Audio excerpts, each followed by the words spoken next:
Juru bicara Kemenhan Rusia Letnan Jenderal Igor Konashenkov pertanggal 20 Januari melansir terjadi kontak senjata di sejumlah wilayah.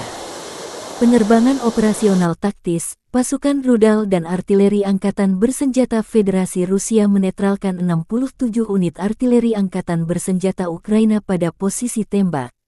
Posisi pasukan dan perangkat keras Ukraina di 98 area juga digempur. Jet tempur Angkatan Udara Rusia menembak jatuh satu pesawat Su-25 Angkatan Udara Ukraina di dekat Poltavka, Republik Rakyat Donetsk. Fasilitas pertahanan udara Rusia menghancurkan 5 kendaraan udara tak berawak Ukraina di dekat Zitlovka, Chervonopopovka, dan Kremenaya, Republik Rakyat Lugansk.